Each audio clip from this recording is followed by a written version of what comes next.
I want to give it. I'm not going to look at the screen.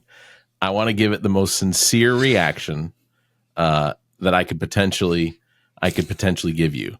Outside of well, I didn't get a good look. I want to give you all of what I can give you, and I'm just gonna say this. That's what she said. I'm just gonna, yeah. Well, maybe off camera. I want to look.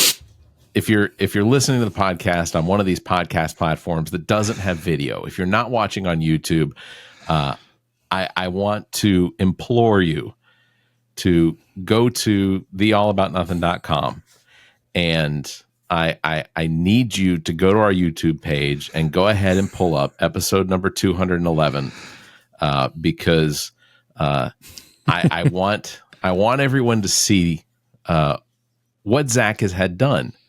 I knew this was happening. If you listen, you knew this was happening.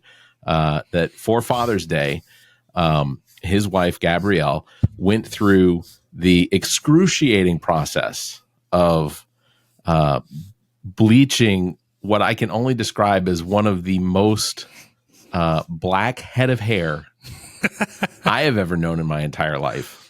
And bleaching, then toning, and then it's still going to get another tone because it's actually going to be a pearl blonde when it's all said and done. All right. Well, if you're watching this right now, you see it. So now I am going to turn to the camera. That is outstanding.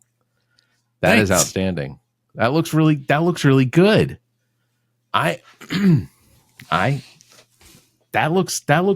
You like it? He can't hear what I'm saying because he took his headphones off, but you like it? Oh, I love it. I absolutely love it. I think it looks great. Thank you, sir. Yeah, it's gonna, like I said, it's gonna become pearl blonde. Now, so it took 8 hours total. Because, like you said, I had a very dark head of hair. Yeah, as indicated by the beard. Yeah, I honestly thought it was going to come out red. I thought we would be looking at the ginger version of a Zach King. Nope, it came out yellowy, and then once the second time hit, it turned out good and blonde. The toner kind of faded a little, and because the toner made it almost the pearl that we wanted. Okay. So there's a couple more touch-ups that it will be pearl blonde. So, hey, it's Zach from What the Pod Was That and the All About Nothing podcast. And America's birthday is coming up faster than we can track. Celebrate Independence Day in style with ZJZ Designs' latest t-shirt collection on TeePublic. Introducing 3 brand new 4th of July heart designs that perfectly capture the spirit of America. These shirts feature vibrant, patriotic colors and unique heart-shaped designs that stand out at any celebration. Whether you're heading to a fireworks show, a barbecue, or just enjoying the summer sun, our 4th of July heart collection has something for everyone. Show off your love for the red, white, and blue with ZJZ Design. Visit ZJZ Design's TeePublic shop today and get ready to shine this Independence Day. Links in the show notes or visit ZJZDesigns.com and check out all the great designs. New designs come up often. ZJZDesigns.com. The All About Nothing podcast may have language and content that isn't appropriate for some. Listener discretion is advised. Welcome, Nothingers, to another episode of the All About Nothing podcast. This is episode number 211. I am Barrett Gruber. I am Zach King. All right. Welcome, Zach. Thank you very much. And we are going to get to our episode with our interview here in just a minute with Sheriff Leon Lott. Real quick, just want to get through some business. Please subscribe to the show. That's where we get new listeners. Also, if you can, please consider supporting the show financially by visiting our website and clicking on the support link. And if you can't do that, please just drop us a review, hit the 5 stars, give us a thumbs up, or leave a comment. All of that helps drive up our numbers in the ratings. As well, thank you, John Kosas Jr., Broadcast and Media Relations Manager for the Columbia Fireflies, for our Nothinger update. You get that exclusively here on the All About Nothing podcast. Also, thank you, John. Want to thank Donald Brock, Blythewood council member, and also the guy that makes Soda City Comic Con happen, episode 210. Go check that episode out. We'll have more information about the Soda City Comic Con coming up. Zach and I are going to be there, and it's going to be a good time. August 24th, 25th, Columbia Metropolitan Convention Center. that is all of what I have to get out of the way. So real quick, want to introduce our guest this week. You probably know him because, one, he is the sheriff of Richland County here in Columbia, South Carolina. He has been sheriff since 1997, and we'll get into all of his accolades and everything. But Sheriff Leon Lott, first of all, this is such an honor. I have interviewed presidential candidates. We've had candidates from all over South Carolina on, and honestly, you are one of the ones that I've always been like, that's the one we want to get. We want to have Sheriff Leon Lott on. Well, I appreciate that. Now, we won't talk about softball and how much I like y'all calls of softball playing, but yeah, it's a pleasure to be on your show. I mean, I appreciate the opportunity that you've given me. Yeah, and thank you also to your deputy that got in touch with me, because I put him through the ringer, and not on purpose. I had voicemails and text messages, and work was just insane. And I keep seeing this phone number, and I'm like, I don't know who this is, but we got it all worked out. So, and it all came because we met each other, saw each other, and we started talking about softball. You gave me a card and said, "Call me sometime." Probably never thought I'd call you. Guess what? I gave it right to my public information people and said, "Hey, set this up," and here we are. I figured, I thought, and to be honest with you, I thought I'd have Nada on, your coroner. I thought we'd have her on before, but like between her Instagram lives and things like that, she's hard to get tracked down. Yes. She when last time I was talking to her, she told me, because I told her I was going to have you on. She said, I'm the only one that can arrest the sheriff. And I said, yeah, I've heard, because I used to work at a radio station with a county coroner who that was a thing he would tell me over and over, was that he's the only guy that could arrest the sheriff. And I was like, well, I can't imagine what you would do that for. But well, don't tell her that's a wives' tale, because that's not true. It's great. The sheriff can be arrested by a lot of people. It's true. Unfortunately, over the last few years, we've had quite a few sheriffs get arrested. None of them's been by a coroner either. So no. Yeah, but we'll let her believe that. If that makes her feel good, I'm all for it. She's a lovely individual. I like Nada. She's nice. Well, and nothing like when you and I first met, and it was me falling into first base and looking up, and Sheriff Leon Lott's going, "You all right?" Was that game? I forgot about that.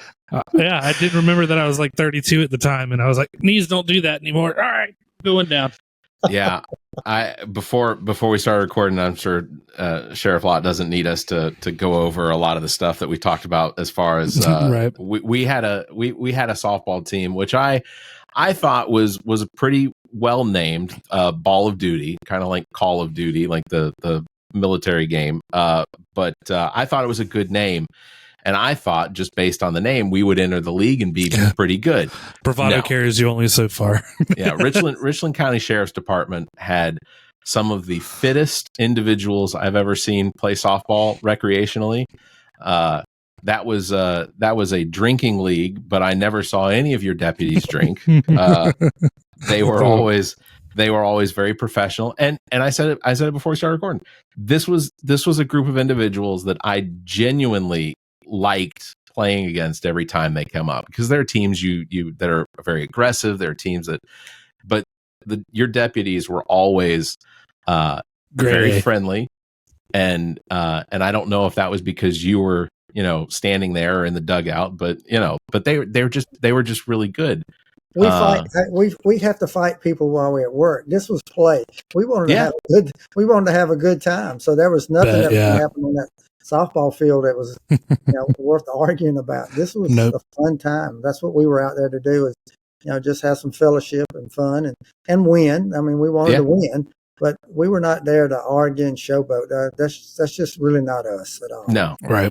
It was always a pleasure, I think. And so I just want to mention, if you've ever watched it was PD Live on A&E, right? Live PD. Yep. Your deputies were featured from like 2016 until COVID, I guess.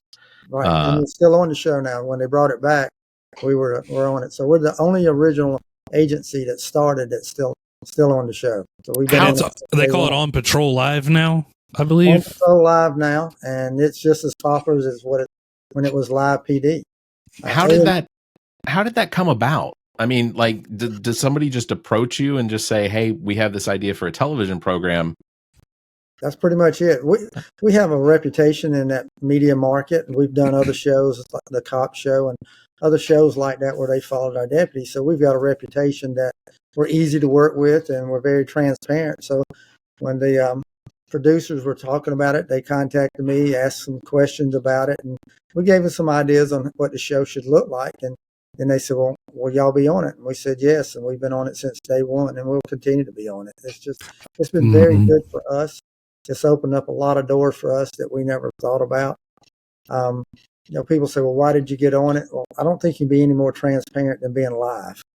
And 5 years to 10 years from now, everything that a police officer does is going to be live streamed. So we're just ahead of the game. But it also gives us the opportunity to build relationships with our community. 500,000 people in Richland County. We can't meet them all, but we can meet a lot of them through the TV. And that's what we do. And it is very popular. And one benefit I never realized we'd get is a recruiting tool. We don't do recruiting. We don't have billboards and recruiters. Our people are the best recruiters. And that TV show ended up being one of our best recruiters because we have people all over the United States that sees that show and say, I want to work for an agency like that. And they come. They come from Michigan. They come from California. They come from Mississippi. All over the United States, they come just to work here. We have a young man that came here from Mississippi. So I do the final interview, and I said, why are you coming from Mississippi? He said, well, my daddy watches y'all on show every Friday and Saturday night. So that was the only agency I could work for. So here I am. There you go. It had a lot of good benefits to it. That's great. I'll tell you this, too. What I really appreciated is not every interaction was hostile or antagonistic by any degree.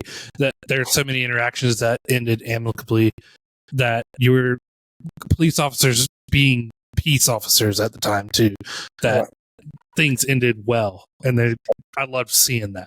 Yeah, and if you look on the back of our uniforms and the back of our patrol cars, that's what it says, peace officer. Exactly. We changed that some years ago and said, look, yes, we are law enforcement officers, yes, we're deputy sheriffs, but we're peace officers. Our job is to keep the peace. And what the show is really made the public aware is that we're not always chasing people. We're always not locking people up. We're doing fun things. We're doing stupid things you can't make up happen. And people get to see that. They see the exciting stuff that we have to do and the dangerous, but then they see the other stuff. But then they also see when we're not on the show. If it's raining, we're not going to be on it. Nobody's going to do anything when it's raining. And that's one of the reasons that we're still on and other agencies are off, is that they don't want us to create anything for the show. They want it to be just whatever happens. And some agencies that's been on it, they'll go out. You don't do a search warrant on Friday night at 9:00. You just don't do that. And here they are doing something like that. That's to get on the show. And the producers don't want that. So they want whatever happens, that's what they want to show. True live PD. Truly. It is true live. I mean, it is live. And what you see is what is actually happening. And again, you can't imagine the popularity that show has. We have people from all over the United States that will come here just to meet the deputies. All over the world. It's worldwide now. I mean, Germany, Mexico. You go to Mexico and there's billboards on the bus stops. Really? Wow. Spanish, yeah. And so we had a meet and greet, and we had people from 38 states and Canada that drove here, took buses, flew here just to meet our deputies. Wow. It's a whirlwind. it is, but it's been very popular. It's really opened people's eyes up about what this profession's all about. And it came, we started before the George Floyd stuff ever happened. We had all the social unrest. So we were already established, and then it helped us with the community going, they're going, our sheriff's department's not like that. We don't need to be rioting. We don't need to be protesting. We don't need to be taking money from them. They do a good job. So it really helped us out in so many ways we never thought of. Yeah, you mentioned the changing from police enforcement, police officers to peace officers, and that was one of those things when I saw that announced in local television news here. That was one of the things I was like, what a great idea, because it was during a period of just unbelievable unrest around the country. It wasn't a lot of what was going on here in Columbia. But we did have some protests downtown that with the Columbia Police Department did kind of erupt into what turned. It did become unrest. We did see some of the larger militarized vehicles that Columbia's police department has, that they pulled those out. We did have some property that was damaged and things like that. But it was shortly after that you made the announcement that the Richland County Sheriff's Department were going to be changing to a peace officer status, and when I saw that, I just thought, like, what a great idea. We should see that with more agencies around the state and around the country. Agreed. But what was it that I guess what was it that inspired the Richland County to make that decision, to make that change? There's actually an organization called Police to Peace. And they contacted us and said, look, we want to change the narrative about what you do, what you're all about. Would you be willing to put this on the back of your cars if we pay for it? And I said, yes. So we were first sheriff's office to do it, and there was a police department in Florida that did it. And then after we did that, they did a study out of New York University, came down and did a study of the citizens, and they loved it. It just came across so well. So then they came to us and said, what if we pay to put that patch on the back of your uniforms? And I said, yes, we're going to do it. So what you've seen now, that idea has traveled across the United States. So you have lots of agencies now who are doing the same thing that we did. And so you see that peace officer culture changing now. You're seeing that culture being grown about where we are peace officers. Our job is to keep the peace. And so you're seeing that now across the whole United States. And they use Richland County as the model. We're the largest law enforcement agency in the state. 900 people, we're the largest one. And they say, well, if Richland County can do it, then we can do it too. So I've done presentations to a lot of different national organizations about it, and people going, yeah, that's a pretty good idea. Why don't we do something like that? So it's caught in the last couple of years. It's really caught on. Well, and your reach and experience isn't just to the state of South Carolina or even nationally. You traveled to Iraq when it came, the opportunity came to be able to build out a police department, or to have influence or be involved females. As females in Iraq, the culture, the Muslim culture is where females are really not respected.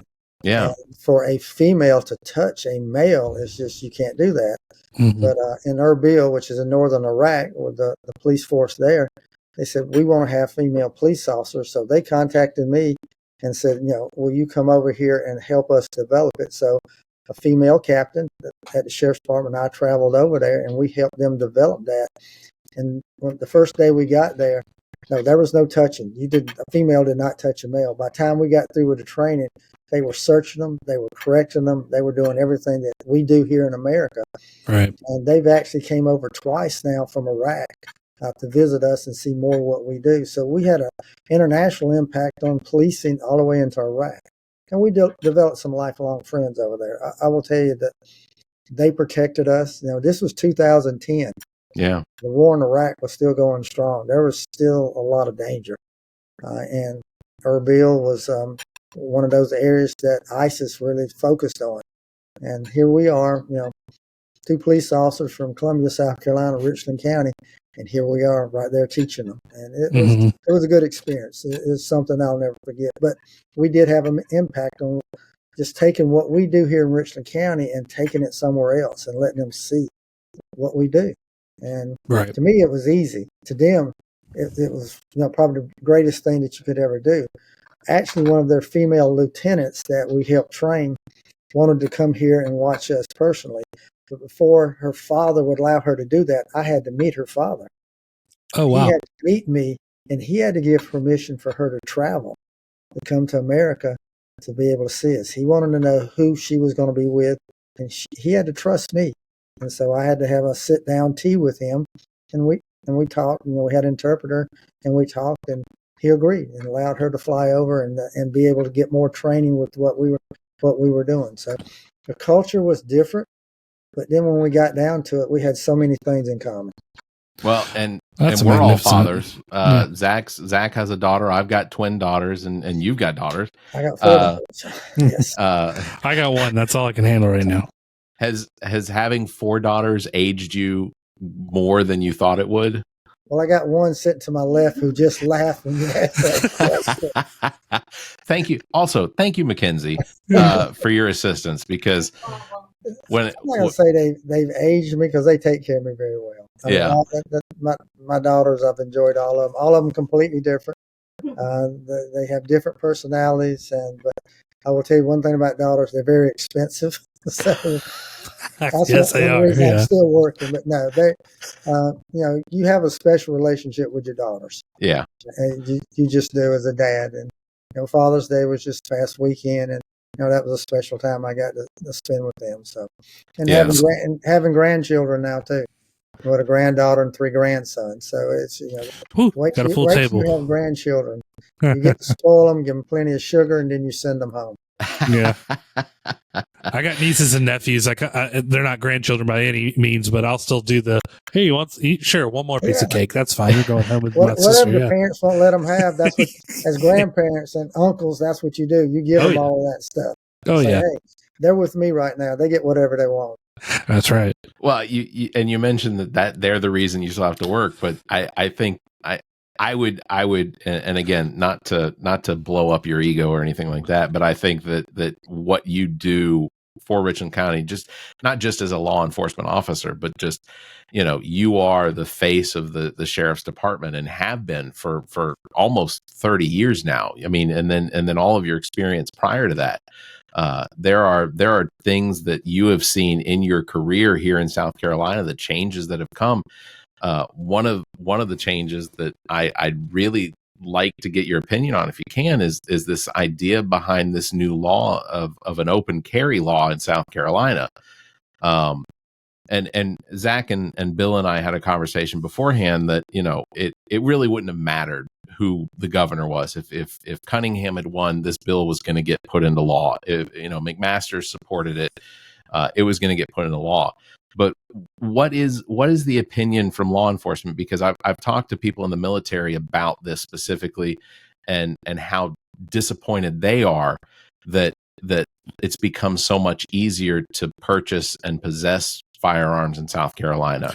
Yeah, do you fear a Wild West scenario that anybody who will? And I did. I had lots of fear, and I opposed it. I think I don't know any cops who supported it. I mean, because we were afraid it would be the Wild Wild West. But what's happened is it's been almost a non-issue. I have yet to see anybody walk around openly carrying. So the Wild Wild West never happened. Yeah. And which makes me feel better that our people have a lot of common sense and not doing it. So we haven't seen an impact in a negative way with the constitutional carry. We talk about we need to get guns off the street, and here we are allowing more guns, but we haven't seen that. I just don't think it's there. I was in Phoenix a couple of years ago and went to a restaurant, and I thought I was in the Wild Wild West. Everybody in there had a gun, and they all had it strapped, and everybody could see it. It didn't make me feel safer at all. And I was afraid that we would have that here, but I have not seen that here. So it was it was all about politics. Yeah. And I don't think public safety should be involved in politics. Public safety should be about keeping our citizens safe. And but decisions made, the law's there, and it's been a non-issue. So I'm glad that my fears haven't came true. Yeah. And I do think that when it comes to open carry, people who won't go get a CWP or something like that, you learn your field of view. It's not just the target, it's what's behind it and things like that. What happens when you have an instance of somebody who has never been trained, who was just able to have a weapon, maybe have a bystander? Yeah, that's the worst thing in the world, is have a gun in an untrained person's hand. Right. And I was a huge supporter of concealed weapons permit. We actually gave those classes for free because it taught you how to shoot a gun and when to shoot a gun. Right. So there was nothing wrong with that training. I thought the training was great, and that was one thing I don't like about the new constitutional carry is if you're 18 and you're breathing, you can carry a gun. Right. That's scary. But That's terrible. We haven't seen that. I'm glad to hear that. I'm glad that. And I was on another radio show earlier today, and we were talking the same thing. And I told him, I said, we haven't seen that. And what we've seen, though, is more businesses now are putting no weapons allowed. Right. So the restriction on where you can carry it, I think, is increased. People are more aware of it now. Okay, I've got a gun. So I haven't seen the 18-year-old running around here with a gun that we're not supposed to stop and say anything to them. Okay, we're not supposed to stop and say anything to them. I see an 18-year-old running around here with a gun. We're going to stop them. What do you do? Education can't hurt. Yeah. We got to ask them. We got to ask some questions. But I think the law-abiding citizen is going to do the right thing. The criminals, they're going to do the wrong thing. They don't care what the law says. They're still going to violate the law. And we still have a lot of gun violence. And we got too many guns. We'll never take guns off the street. You're not going to do that. There's just too many guns, and that's the culture we have. But we can change the minds and hearts of these young people that think a gun gives them power, gives them respect, and it's going to solve their problems. And it doesn't. A gun is going to get you in one or two places, a cemetery or in prison. And that's what we have to teach these young people. If not, we're losing a generation right now. We're losing a whole generation because of gun violence. Yeah. And you had mentioned before that one of the biggest challenges is kids with guns. That creating that generation, like you said. What do you look at as a contributor for that? So there's things in my mind. I've never been a proponent that video games cause violence any more than Rambo makes somebody want to go get a big gun. But then you do have video games like recently one called Body Cam came out where basically it looks like from the body cam of an officer. And it's very realistic. I showed Barrett clips of it and stuff. Is there anywhere that you draw from that is a big reason for kids getting guns, wanting guns, things like that? That's a big contributing factor. If you look at the music they listen to, violence is included. The heroes that they worship promote violence. The video games they play promote violence. So everything they see is centered around violence. So they're getting that false sense of reality that life is like a video game. And, you shoot somebody on a video game, the game's over, you push a reset and it starts again. Real life, it's not like that. You shoot that gun and that bullet comes out and hits somebody, they're going to die. There's no button to push reset. No. They're not getting the training at home on what real life's about, what life skills are. That there's consequences for your actions, and that gun is not going to do anything positive for you. Our young people are not getting taught that at home.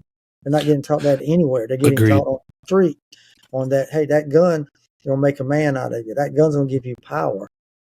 People are going to respect you because you got that gun. See, you're seeing 11 and 12-year-olds out here running around with guns.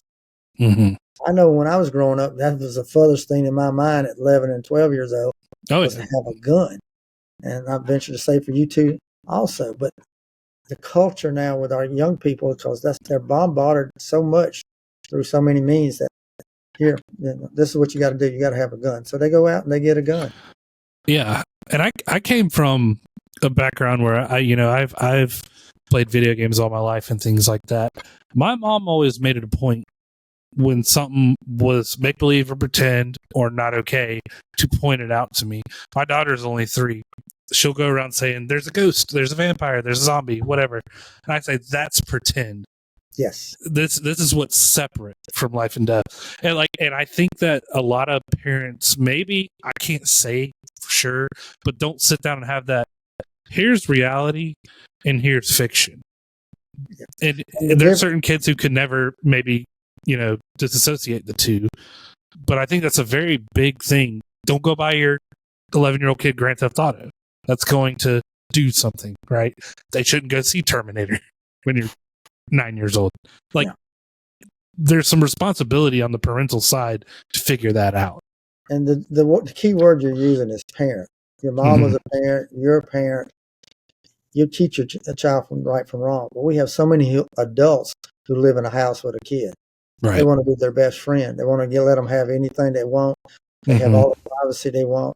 No, they live in your house. There's rules. That's Absolutely. how you show that you love your child, is by setting rules and boundaries on them. That demonstrates you love and care for them. Give them everything and let them have no rules whatsoever. That's just an adult that wants to be somebody's best friend. Yep. And they're not going to teach them right from wrong. So, parent is the word. You got to key in on being a parent. And if that parent doesn't do it, then somebody else has to. That's where our school resource officers, our DARE officers, our churches, our schools, our civic organizations, somebody's got to, coaches, somebody's got to step up and fill that void that they're not getting at home.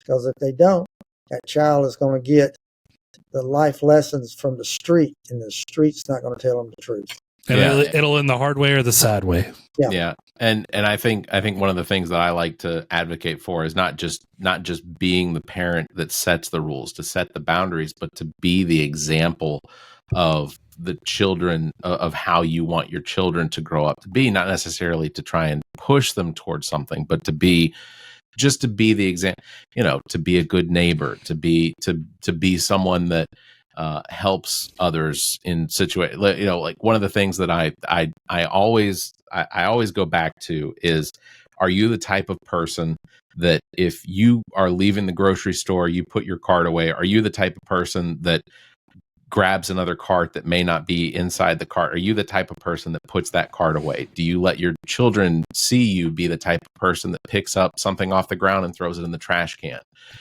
These are those little examples of what I think my children see me do, and my hope is that instills in them to be that type of person when it comes to growing up and participating. Because I'm a Democrat. I'm a liberal. I'm a social liberal. I'm a fiscal conservative. I look at that all of the programs that we have that our state and city and federal governments have in place aren't designed to try and hamper us from being people or free.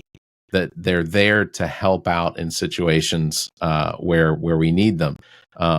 Bill brought up a good point when it comes to what about kids that don't necessarily have parents to be that example when it comes to like gun education or safety, that sort of thing. And I think back to when I was in high school, we had a rifle club, and one of the things that every year when we went into because I grew up in Atlanta. I grew up in Atlanta at a school that was considered a Crip and a Blood and Crip safety zone. Like it was a no man's zone where we had members of both gangs that were at our school, but it was there was no fighting, there was no threatening. Everyone basically in our school, it was peace zone. But I go back to like the rifle club. One of the things that we were taught from the very beginning, and it was an elective that was available for everybody, was that, we went over gun safety. And even with my kids, my daughters are going to be 10 in October, but my son, when he got to the age that he wanted to join Boy Scouts and things like that, when we would go to Kentucky, that was the first thing we did was, I had an old 32 rifle that was my grandfather's from World War II. And we would let him shoot, but we'd go through the entire process of, this is how you put it together. This is, and all the way down to, this is the damage it does. So, or 22, sorry, it was a 22 rifle. But it was, I'm curious as to if there are programs available for, say, kids that don't necessarily have parents that are around all the time. What does the community do in those sort of situations? Well, I'll tell you what we're doing right now. We have over 400 kids that are signed up for our summer camps this year, which is, to me, is great. We've got that great. Many parents and grandparents who listen to me preach and say, have a plan for your child this summer. Just don't let them sit around at home. And so they sign them up for these programs. And not every child is interested in sports. Every kid has an interest in something. So one of the programs that we've got this week for summer camp is painting. We have a deputy, a school resource officer, who's probably one of the best rifle and pistol shots in the world. And she paints. She's an artist. She can paint. She's doing a painting class. So these kids are signed up for that. So we're teaching these kids, okay, how to paint. But she's also talking to them about life skills, making good decisions, gun safety, gangs, bullying. While we're teaching them how to paint or teaching them how to play basketball or character camps, we're teaching them about life skills. So, you have a lot of organizations like us who do things like that. There's programs. But as a parent, you can do that. Say you can't get your child to a summer camp. Have a list of things for them to do while you're at work. And then when you come home, check them off. If they didn't do them, you hold them accountable for it. You're teaching them, how to time management. You're teaching them responsibility. You're teaching them accountability. That doesn't take a whole lot just to make that list and sit down with them at night and say, okay, tomorrow I expect you to wash the floor, feed the dogs, throw the trash away, et cetera, et cetera. And when you come home, okay, has this been done? So it doesn't take a whole lot. It just takes caring. That's the biggest word. It takes somebody, a parent, to care, to come up with a plan that you're going to do something with a child. But going back to your gun, guns have been part of my life forever. I've been a cop now for this 49th year. So my children have all learned this is a gun. This is what it will do. This is the damage it will do. You get to shoot it. Take all the curiosity out of it. Yeah. They know that is not a toy. I've never had a problem with any of them playing with the gun because they know about the guns. Yeah. And if you've got a gun in your house, that's called being a responsible gun owner. Just don't own a gun. Be a responsible gun owner. Have it locked, have it put up, teach your children all about it. Just in that way, you won't have a problem with them. Just think when we were kids, what did we do when Christmas came around? We searched the house looking for Christmas presents. We usually found them too, didn't we? Yeah, absolutely. Okay. So if you got a gun in your house, they're going to find that gun. Yeah. But if they are not curious about that gun because you've already answered all their questions and showed them everything, they're not going to go looking for it. It's not what they're looking for. They know what it is. They move on. Right. They move on. That's what a real parent does. Agreed. And I grew up in one of those households where my mom and dad, I'm not your friend, I'm your parent. One of those kind of things. My daughter beside me hears that all the time. I'm not your best friend. I'm your daddy. Exactly. And we grew up just kind of like Barrett said. I remember when I first got interested in guns, I was probably 11 or 12. And my parents had already told me what they are and stuff. But my dad took out a big bucket out on our property. We had a 30-30, blew it apart. He goes, that's what a gun does. The hole's this big in the front and the hole's this big in the back. And he goes, it's a dangerous thing that needs to be respected. And you'll find TikToks all over the place. People in gun ranges fooling around. Yeah. That no one has ever come to them and said, people have died this way. You understand that, right? That just like you're talking about this camp, that you have to have those people with the voice of reason to go, think about this real quick. Let me teach you about this real quick, especially at a young age. And I would love at some point, Barrett, if we could ever make it out to one of these camps and hear the stories the kids got to say about what they've experienced, that'd be a great time. Yeah. Y'all welcome to come to any of our camps and see what we're doing. We have a camp that we do at McCready Army Base. It's called Camp Lott. No, I did not pitch the name, but it's leading our troubled teens. My youth services division came up with that. And we have a week with the girls and a week with the boys. And it's like a boot camp. They stay in the barracks. They get up. We're doing calisthenics. We're working them, but we're teaching them. And it has turned around so many kids. I got an email last week from a parent who said, my son went to Camp Lott and it straightened him out. He just graduated from college and this is what he's going to be doing. Thank you for giving my son back to me. That's what it's all about. That's awesome. Great. That's great. Awesome. Our intern did some digging and found a story that involved a young Leon Lott who was arrested for throwing eggs. No. Do you want to defend yourself on that? Oh no, I plead guilty to that one. But that has a lot to do with what I've done as sheriff. And yes, I got arrested for egging not just cars but police cars. Oh. Oh, yes. Had a target. Oh, yes. And so got caught and, felony car stop, hands on, handcuffed, back seats, all of that stuff. But I went through a diversionary program, washed a lot of cars, a lot of police cars, ran a lot of wind sprints, but it also made me see the consequences of my actions. We thought it was funny to hit the police car with an egg. And then they said, well, what, you could have killed somebody. And I said, well, how could you have done that? Well, what if you'd hit the windshield, scared them around off the road, hit a tree, and they got killed? How would you feel then? See, I hadn't thought about that. And so it kind of got my mind thinking of different. And I wasn't a bad kid by no means. That's the worst thing I ever did. But it stuck with me. And so when it came time to decide what I wanted to do, that had a big influence. And that's why we have a whole youth service division. We do all these diversionary programs. I don't know any kid who has not stumbled and fallen, made a mistake. But why should we hold them, accountable their whole life and put a big, red mark on their head? Yeah. So let's hold them accountable, but let them move on. So we do that with our youth services division.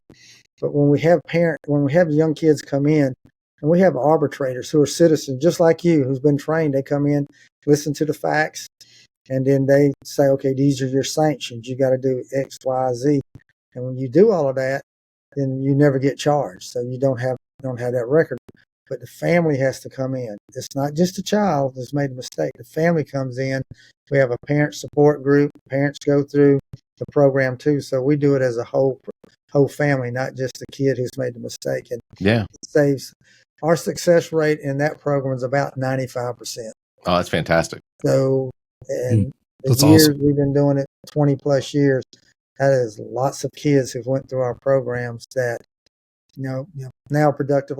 We've got deputies who were hellions when they were kids, who went through these programs, who are now captains and lieutenants and ranking people, and who are great deputies.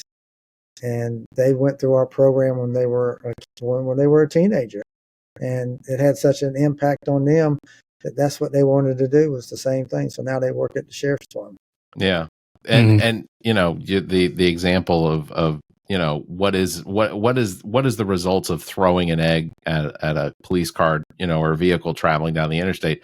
See, and my brain works in probabilities and things like that, and it's not. So in the situation, if that was me, it's not just necessarily the direct impact of the police officer or the individual driving the vehicle. Do they go off the road and cause another incident? But what about the result of the fact that you've now taken an officer out of to deal with something as dumb as throwing eggs, but now you've taken that officer out of the line of duty, where they could potentially be impacting something else in a positive way that they're having to deal with this sort of situation. Yeah, this was in Aiken. It was in Aiken County. It was Aiken County Sheriff's Detective's car the last one we hit, and the full force came out because they didn't know what they had. They just knew that a car had been attacked, and so. We had probably 6 cars, which was probably every car in Aiken County at that point, was involved in stopping us. And, like you said, it took them away from doing something they probably should have been doing, instead of dealing with 4 kids, 16 years old, who's out here doing something stupid. But we learned from it. We actually learned from it. I also learned what the word friendship means. So it was 3 guys and a girl. So they put her in one car, put us 3 guys in the back of the other car, and I'm sitting in the middle. And they talk to her, and they come back and they say, well, she told us who did it, and that y'all had done it, because we denied it. And I knew this girl, she wasn't going to break. She would have never said it. And then the cop says, well, if you tell us who did it, we'll let everybody go. My 2 friends on each side of me turned and looked at me and said, we'll help you get out of jail. Well, I guess I'm the one who I'll take the rap for it. So that is I've never let those 2 guys forget that either. That is that's a very television-like interrogation process to make your accomplices turn on you. That's good. Well, it worked. I was a baseball player, so I had the best arm. So they all missed, and I was the one that hit. So, but yeah, they threw me underneath that bus very quickly and ran over me a couple of times. Let's ask you, who could have done it? Leon. Yeah. Let me ask you this, Sheriff. I have a family member very close to me who has had run-ins with drugs, especially with like the heroin epidemic, fentanyl, things like that. And it seems like one time was never enough. Arrested multiple times, destroyed vehicles, one of mine. What is the process? Is there anything in place? Because it doesn't seem like it to me. And this person that I love is fortunately on the upswing of it all, but had to go to a whole different state. Just how do you deal with someone who gets booked on fentanyl, heroin, things like that you charge them and you let them go? Like, is there any plan in place to help the mentality of that person? Like, what is the process of that? Yeah, the biggest thing is they've got to want the help. You can't Agreed. You can't force it on them. And if they don't want it, you can send them to all the programs in the world, and they're gonna get right back on it. Mm-hmm. And so, there's so many horror stories on that, where multiple times, and finally that Russian roulette they're playing with the drugs, it finally kills them. But we make that effort. We can tell if somebody's committing a crime because they're on drugs or they're on drugs. We try to incarcerating them is not the answer. We try to get them help as much as we can. We actually just got a new program that we're starting a couple of weeks ago, where if a deputy responds to a call and we see that this person is either alcohol or drugs, in lieu of taking them to jail, we're going to bring them to alternative places, a drunk tank, a drying out place. Somebody who's on drugs, we'll take them to maybe Laredac or somewhere, and trying to get them to help and diverting them from the criminal justice system and diverting them from the jail to put them into a program. But again, that'd be excellent. We can make the effort and get them there. They have to want it. Agreed. That switch has to go on. It's going to say, okay, I'm going to do it. And I've seen them do it. It's not impossible. It is hard. It is hard to kick the habit, because not only physically are you wanting it, but then you have your friends around you that are just enticing you to do it. Yeah. Oh, come on, just do it one more time. Well, that one more time may be the last time, or that one more time that you do it for good times, then you're back hooked again. So who you surround yourself with after you go through these programs plays a big part in that. Mm-hmm. But I've seen people, though, who said, I want to change. And one of the rewarding things I worked narcotics for 9 years. I locked up a lot of people that were involved in drugs. To have someone come up to me and say, do you remember me? And I'll say, no. Well, you locked me up. You saved my life. I would have never gotten off drugs without being arrested. And that helped me straighten my life out, and now I'm a productive citizen. I can name 5 pastors right now in the Columbia area that are like that I locked up years ago, who were on drugs real bad, were drug dealers, and now they turned their life around. And here, what they're pastoring churches now, and they're preaching. They can preach from experience. They've been there. They've been through hell, and now they're coming back and now they're trying to help other people. So programs do work, but it's got to be that desire. That person's got to accept it. I love hearing that in place, and I especially love hearing the success stories that you're mentioning as well. You're completely right. It is that person has to be ready to do that, because they can hit 10 of my rock bottoms, your rock bottoms, Barrett's rock bottoms. They got to find theirs and be ready to do that. Everybody's got that rock bottom. Hopefully it comes without them dying. Yeah. And unfortunately, we see too many of them that the rock bottom for them is an overdose of death. Right. Narcan has been a wonder. All of our deputies carry Narcan, and we've saved so many lives, because we're usually the first one on the scene when somebody's ODing. Right. And our deputies are there, and they administer it, and it saves their lives. And so it's been a game changer, and I'm glad to see there's so much of it out there. What I don't like seeing is that some of these drug users know we've got the Narcan. We saved their life today, and then 2 days later, we're back doing the same thing again. Doing the same thing. Yeah. They're abusing the help that they're getting, but it's not a lot of those that are happening. So but when you OD, you're looking death right in its face, and that Narcan will bring you back. But we've lost too many. I've lost too many sons, particularly sons of real, very close friends of mine, people that you would never expect to be hung up on drugs and addicted to fentanyl. or not addicted to fentanyl, but you do not know that you're taking fentanyl, and then you end up dying. I've lost a lot of sons of friends of mine, and it breaks the hearts of the family, and they never recover from that. Yeah, and it's no different than that. Somebody putting a gun and shooting them. That drug dealer's giving them fentanyl, knowing that it can kill them. So absolutely. To me, that drug dealer is a murderer. Yeah, absolutely. They need to be treated like that. I agree. Their weapon they're killing people with is a drug that they're selling them, and they take advantage of people's weaknesses.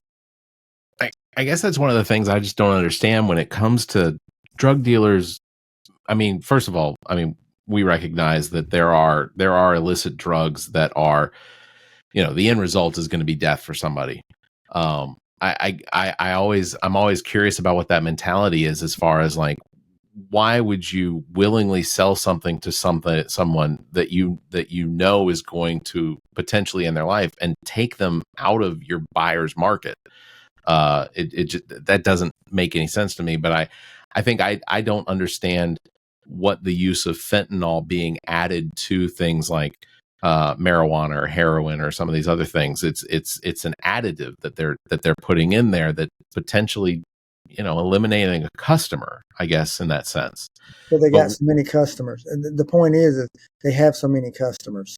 So if you lose 3 or 4 people from a drug overdose, you got 5 people taking their place. And those 5 people thought they had the best thing they ever had.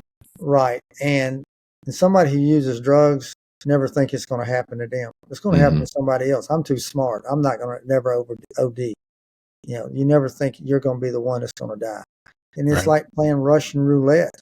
Every time you use drugs, you're playing Russian roulette with your life. You don't know when that imaginary gun's going to go off and kill you.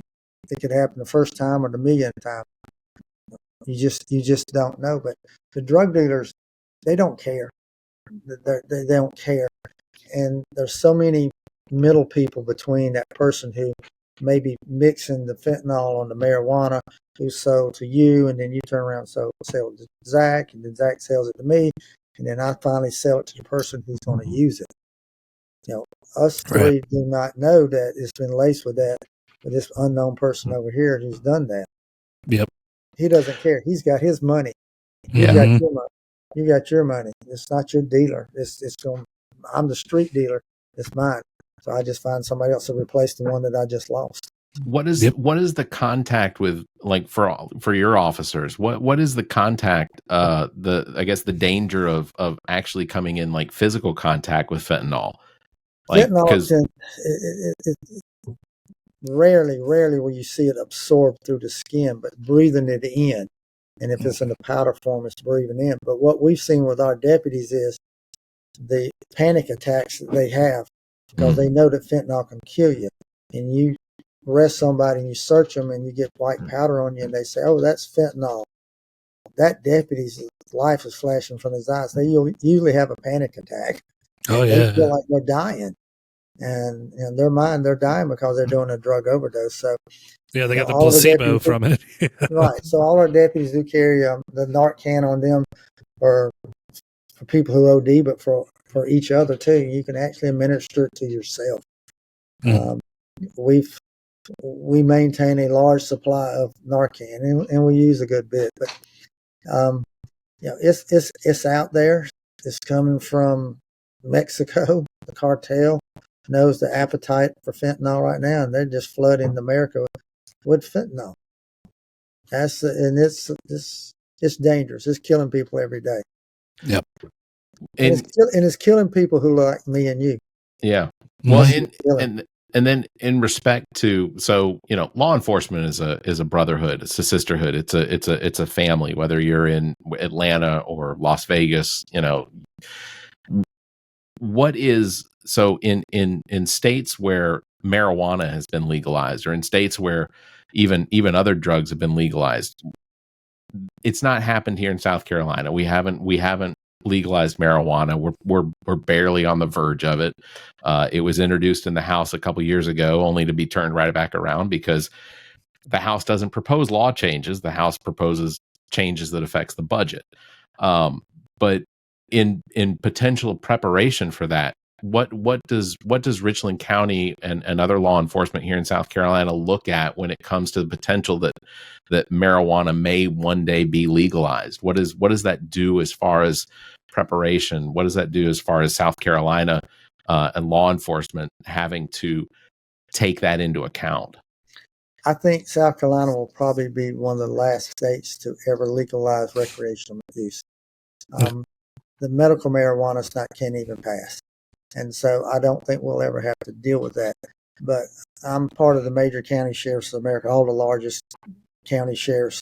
And we have our meeting, and we just had a meeting last week. And the horror stories that you hear from California and Colorado and states are legalizing it with the overdose deaths, the deaths coming from accidents, people driving high as a kite. We hear about DUI, driving intoxicated. Well, guess what? It's legalized, so you can't drive. Can't operate a vehicle when you're high. How the cartels have moved in now and taken over the marijuana trade. It's a nightmare. There's no happy stories to any of these states that have done that. It's been horror stories. And so I think South Carolina is smart enough and we're conservative enough that I don't think we're going to see that probably any time in our lifetime, that it's going to be recreational use where you can just walk around and smoke a joint all the time. Yeah. I don't see that happening. I think we're too strong a state. And it's been, they've tried for numerous years now, and it gets beat back. And I know Governor McMaster would not sign it. As long as he's governor, he's not going to sign it. And the Senate and the House, it hasn't gotten favorable in either one of those. I don't see that happening. The medical marijuana where it's not in a smokable form, you can't even get that. You can't get that passed. So recreational. No, what about the stores that will sell you THC, Delta 8, Delta 9, Delta whatever you have? They're supposed to be less than 0.3 THC in them. And I can tell you now that that's not happening. So you're seeing a crackdown on that, where that's they're not doing what legally they can be able to do. Right. I'll give you a quick story. One of my older deputies come to me and said, "Hey, I bought some of these CDB pills that's supposed to help my knees fill out and all this stuff." I said, "Well," and he's older. He's not very wise with a lot of stuff. I said, "Well, you know about the THC content in it?" He said, "No, but they tell me it's got CBD and all this stuff." I said, "Bring me the bottle." He paid $60 a bottle for 3 bottles. I said, "Bring me the bottle. I'll have our lab analyze it." They analyzed it. There was no CBD in it. There was no THC in it. It was no different than he went out and bought a Skittles at the corner store. And he was so mad about that. So, I'll tell you, you don't know what you're getting when you buy this stuff. No, you don't. You absolutely. It's like going to buy those Yellow Jacket energy pills behind the counter. Yeah, rat poison, right? The rat poison is like the main ingredient. Yeah. See, Zach, the sheriff and I have reached an age where we do sometimes have to take certain additives for our achy knees and things like that. I took a Yellow Jacket, thought I was going to die. I went home crying. I said, "Mama, help me." I take soy lecithin for my joints and knees. So but you see these Delta 8 stores, and I'm telling you, and I'm not saying it through experience, Sheriff, but I go like, what's the difference? There's no difference. And then it's supposed to be the percentage, just like you said. And it wasn't one of your officers. It must have been Irmo, but was at a store near me, and he was talking to him behind the counter. They're still doing it. Like, I just wonder why that's okay. Well, let me ask you this. Rolling papers. When was the last time? My grandfather rolled his cigarettes. Cigarettes, right? A long time ago. What else is rolling papers used for besides rolling the joint? And they're sold right in the open and convenience store. So here we're telling kids, don't be smoking dope and weed. And you see the rolling papers there, and you know what the rolling papers are for. Well, cigarettes, of course. But we contradict ourselves so many times on what message we're telling the kids. And it all falls back on teaching them how to make good decisions. We sell beer and alcohol at some places that you have to drive to pick it up. You have to drive to the bar. You have to drive home from the bar. It's there are a lot of contradictions. But but again, it's all about teaching people how to make good decisions. That's what it's You're about. Absolutely right. 100%. We went to the movie for Father's Day. We went to the movies to watch What'd you say? Bad Boys. But we watched the movie, and I see these people walking in the theater, and they got big old tall boy beers. They're selling them in the theater, so you can buy your beers, and yeah. That just makes me have to pee. Yeah, about to say you're going to miss you're going to at least miss 10 minutes of the movie. Yeah. and look, I tell people all the time, I don't even ask people to go to movies with me because one, I don't want them talking to me. Two, I don't want to have to move over for somebody to get past to go to the bathroom. It's just the frequency. But okay, so I think one of the things I want to talk to you before we let you go, because we know you're busy and your time off is your time off. So we sincerely appreciate you spending this time with us. No problem. But so you're running for sheriff again. So Correct. In November, Richland County will have the opportunity to vote and elect you sheriff again. One of the questions, Richland County citizen. Thank you.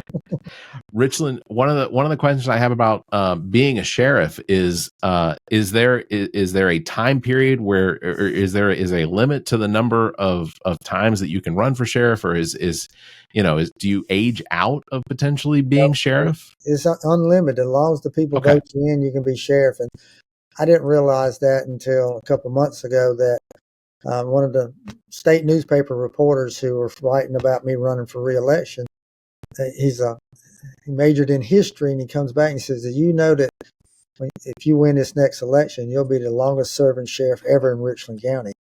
And we've got records going all the way back to the first sheriff's department in 1700s, and I never realized that. That was never my goal. That was wild.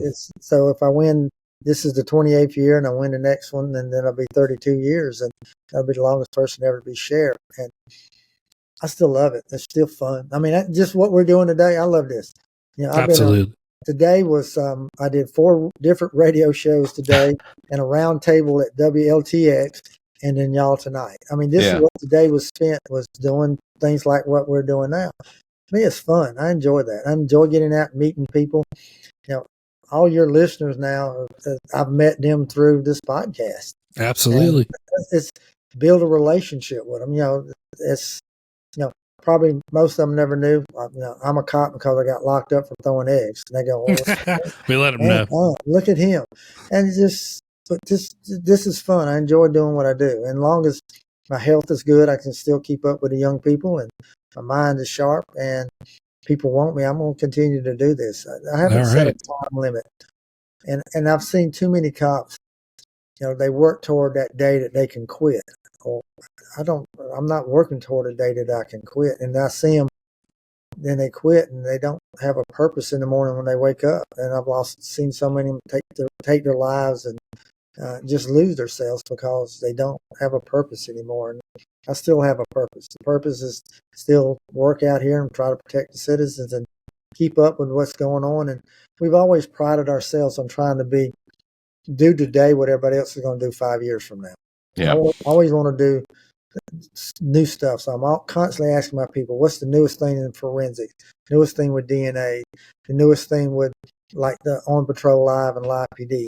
Let's do these things now. Let's get ahead of the curve and be the most advanced agency. And that's helped us. And I will tell you one thing that people talk about, nobody wants to be cops anymore. Nobody's, all these agencies have got vacancies. For 2 years now, we've not had an opening in 2 years. That's awesome. We have 900 people that work there. We have 21 people that's been processed that I don't have a position for. So if a deputy come up tomorrow and said, "Hey, I'm moving to Kentucky and I'm leaving in 2 weeks," I just call the next person on that list. So people keep applying. People want to get into this profession. They want to get in it for the right reason. So we're able to pick the best, the brightest and the best, and to watch a young person come in and be able to help them grow. There's deputies that started with me who are now sheriffs and police chiefs, agency heads, big federal agencies they work for. And I'm going, these are my children that I watched grow up. And it's like, watching your own child just grow up. And it's your coaching tree. And go on, yeah.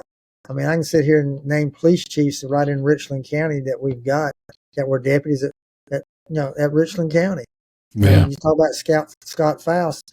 He is working part-time now for somebody he grew up with at the sheriff's department, who's the police chief. Yeah. So that misconception that I wants to be a cop, that's wrong. That's not true. That's not the correct narrative.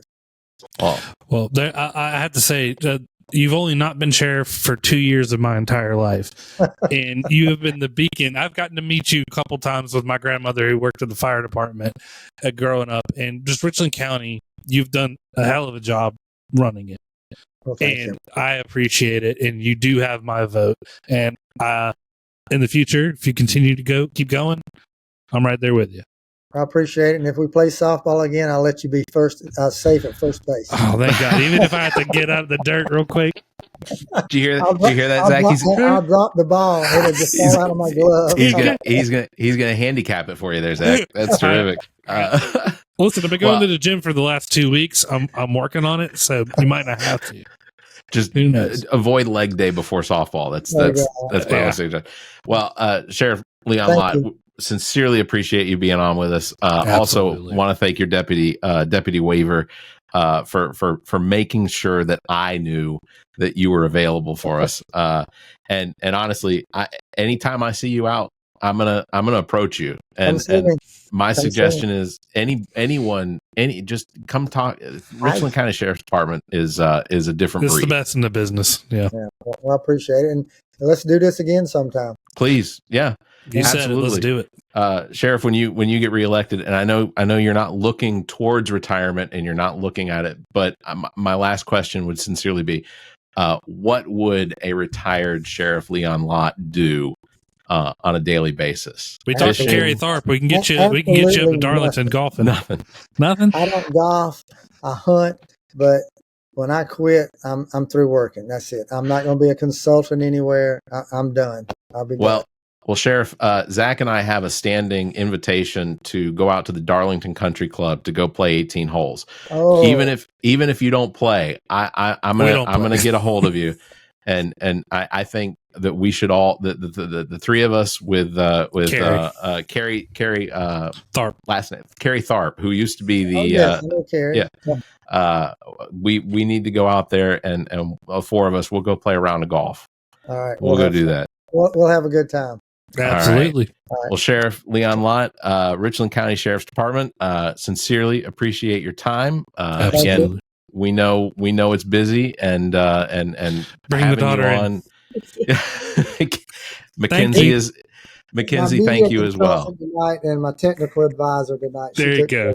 Hey, can't do without him. You're in school at USC? USC Aiken. And what are we doing? What are we doing for school?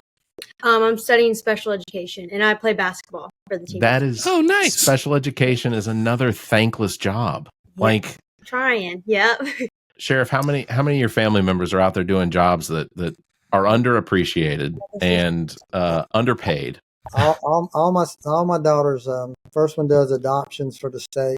Second one is a vice president at Lexington Medical Center. Third one is executive with Sister Care, and then Mackenzie's going to be a special ed teacher. So, well, that is outstanding. So your daddy's doing it right. He's a great man. Well, thank you guys very much again for being on. We really sincerely appreciate it. And Sheriff, I look forward to seeing you again soon. So we'll hang out some. So absolutely. All right. Thank you very much, guys. All right, Zach, that was outstanding. Gosh. Like Sheriff Lott is, and everything you wanted him to be. I have known a lot of sheriffs. I've known a lot of sheriffs working in radio. In fact, I had to hold back. I haven't had to run into him. I was like, I know people who have. I was one of the coolest things that I got to experience when I was working for WKHX in Atlanta was we used to have the sheriff of Cobb County on towards the end of his term. He was from I think his last election. I think his election or his time as sheriff ran out in 2001. But one of the coolest things was he invited Moby and Ron and I. Moby. Not the Moby. not Moby the DJ artist, but Moby in the morning. Okay. But one of the coolest things that we got to do was, because Moby was so heavily involved in law enforcement and things like that, was that we got invited to come down to the sheriff's office, where the three of us got deputized. And we were only deputized for like 4 months. And I got to carry around a Cobb County Sheriff's Department badge for 4 months. Why didn't you tell Sheriff Leon Lott that you were a cop? Because I wasn't really a cop. It was an honorary thing. I don't know. Did they give you a gun?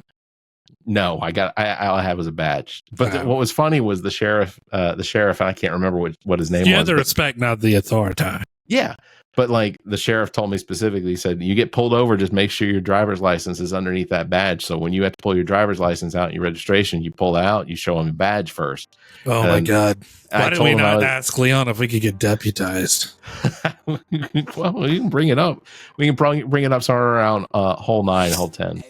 Yeah, we will. We got to play golf. And Carrie would be down to play golf with old Leon Lott. Yeah.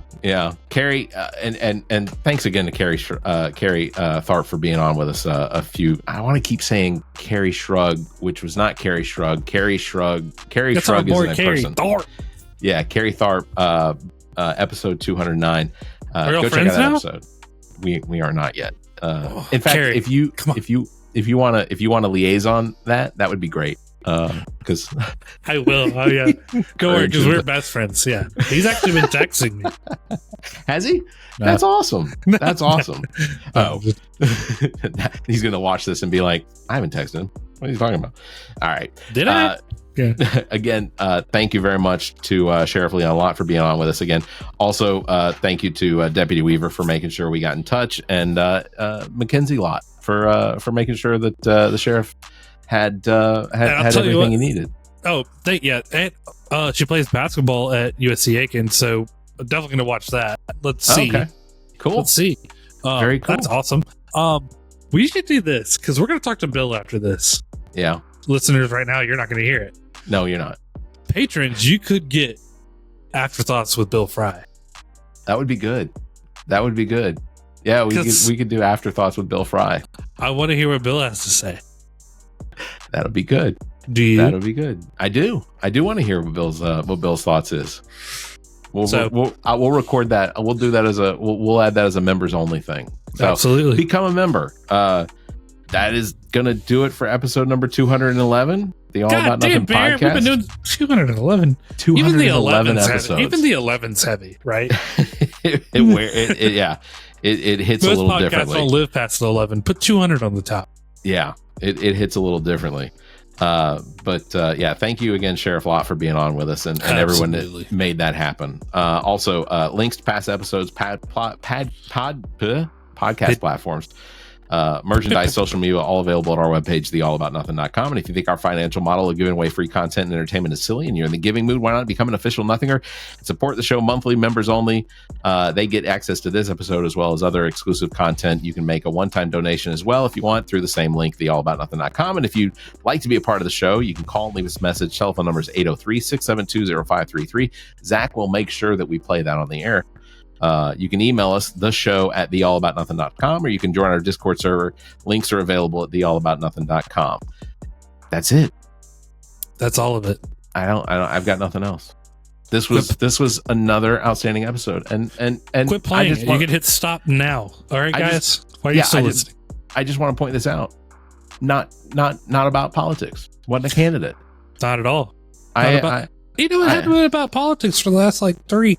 And guess what? Number 4, not politics either. Yeah, I was gonna say. Well, let me see. Hold on. What's I think so. The next episode we record is gonna be politics. Wait, what? Sorry. we've got some politicians coming up because legitimately they're running for office, and we're gonna give them. It's the reason for the season right now. So it's just very true. All right. That is going to do it. You all, thank you very much for listening. Stay safe, be kind, and keep your hands to yourself.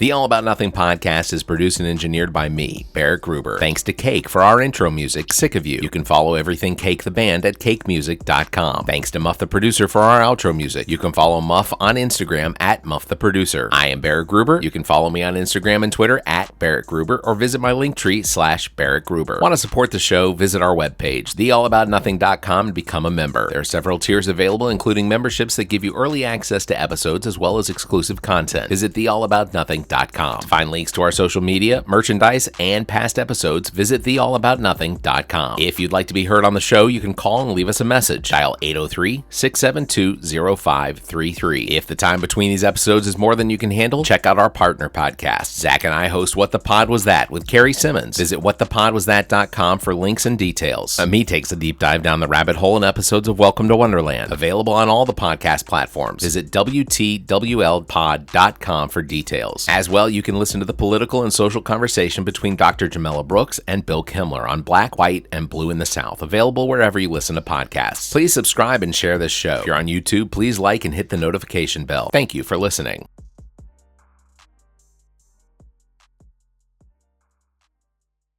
The preceding podcast is a product of Big Media and copyright 2024, all rights reserved.